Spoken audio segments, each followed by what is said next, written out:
Let's see what else we had this morning. And this is something that all girls, almost all girls, will try to do.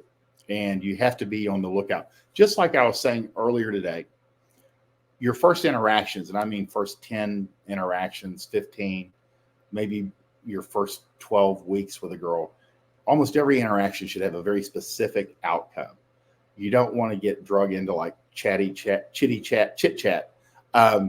Before you fuck a girl, she'll test you by trying to lure you into girlfriend chitty-chat. Be polite, but in the conversation or steer it into a direction you prefer. Girls will always try to do this.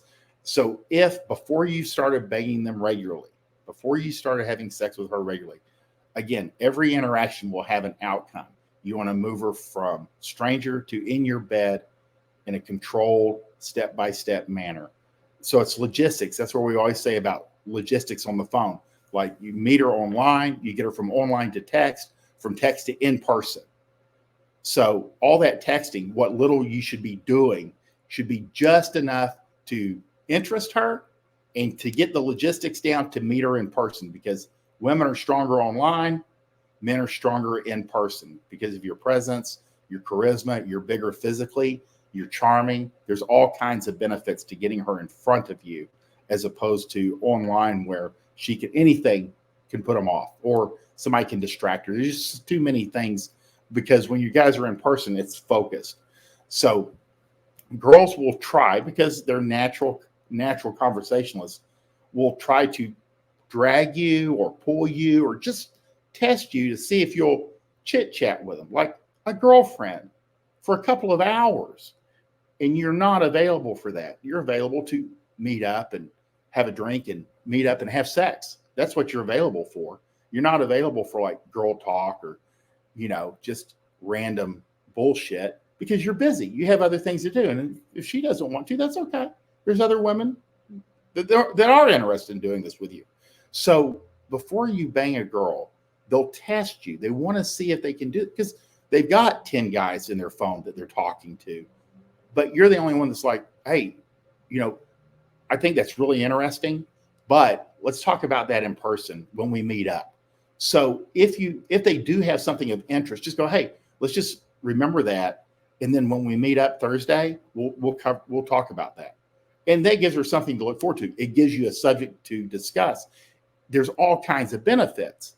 But if you chit chat, there's a number of things that, one, any time before you start having sex regularly, you're texting back and forth or having a lot of conversation.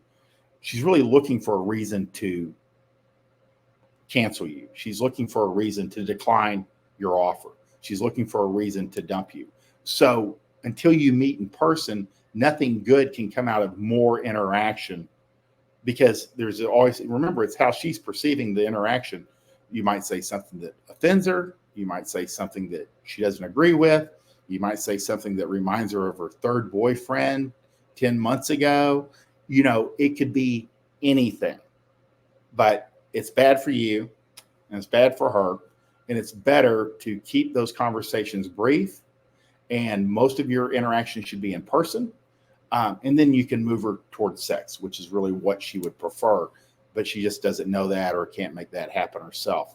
Remember that before you bang a girl, she'll test you by trying to lure you into girlfriend Chatty-Chat. And she knows alphas don't, betas will, and that's how she's filtering these guys. It's beta bait. And then be polite, but end the conversation and steer it into a direction you prefer.